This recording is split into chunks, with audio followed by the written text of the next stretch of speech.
Oui, au niveau de Capsi, ça m'a apporté déjà beaucoup plus de choses que je ne savais pas forcément au niveau des solutions qu'ils apportaient. Je savais qu'il y avait par exemple le phishing, mais je savais beaucoup moins qu'il y avait toute la plateforme d'e-learning sur la sensibilisation. Du coup, j'avais déjà aussi entendu de la partie phishing pour les tests, mais c'était vraiment les deux seules facettes que j'avais vues, l'escape game et le phishing. Donc effectivement, j'avais vu que ça, donc bien sûr ça m'a apporté des choses. Puis ça m'a aussi apporté de voir le côté humain de Capsi, parce que j'avais vu qu'une seule personne lors des escape games, donc ça me permet aussi de poser les visages sur qui est Capsi et qui y travaille. Donc oui, effectivement, des choses que j'avais pas forcément vues avant.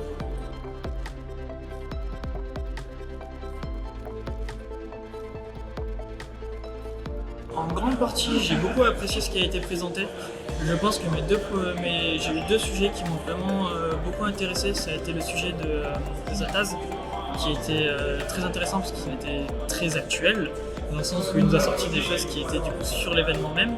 Et ensuite, ça a été le sujet qui a été présenté par la directrice du CGD du Pays de la Loire, si je ne me trompe pas, ou la RSSI, et que j'ai trouvé très intéressant parce que toute l'approche qu'ils ont fait avec les audits et choses qu'ils ont mis en place du coup pour les hôpitaux et choses comme ça était vraiment très intéressant. C'est des choses que j'aurais bien aimé pouvoir discuter avec elle. J'ai pas eu la chance de pouvoir lui parler, mais j'ai trouvé très intéressant. Après aussi, j'ai beaucoup aimé le sujet sur qu'a fait Philippe Touron et l'entreprise UmaPro sur tout ce qui était psychologie, parce que c'est des sujets auxquels j'ai été amené à y réfléchir pendant mon alternance. Et du coup, j'ai trouvé ça très intéressant que ce soit abordé parce que je ne suis pas sûr que ce soit abordé tout le temps. Et j'ai trouvé ça très sympathique.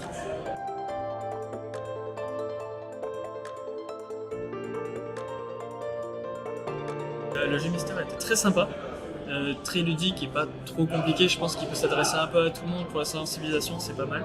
À l'image du Krakenak qui est à peu près dans le même style.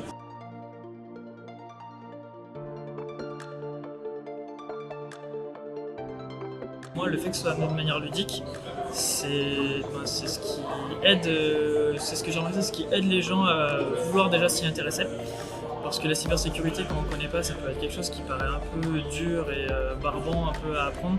Et pour du coup avoir eu l'occasion de pouvoir faire les escape games à un panel de gens hospitaliers et qui n'étaient pas du tout là-dedans, j'ai trouvé que ça les a très intéressés, que ça leur a permis de comprendre des choses de notre métier qui n'est pas forcément visible par tout le monde, et de comprendre l'importance de ce que l'on rabâche, parce que quand on leur rabâche, pour eux, c'est juste une prise d'information qui peut paraître un peu superflue, mais quand ils sont sur le fait qu'ils voient à quel point un mot de passe sur un écran ou quoi peuvent amener à des choses vraiment compliquées quand on sait faire, ça met directement une dimension haute, ce qui permet de vraiment les sensibiliser. Et le fait que ce soit ludique, je pense que ça les choque plus dans le bon sens du terme. Ça va plus rester dans leur mémoire, et je pense que c'est la meilleure moyen d'initier en tout cas les gens pour qu'en plus ils aillent se renseigner de leur propre chef.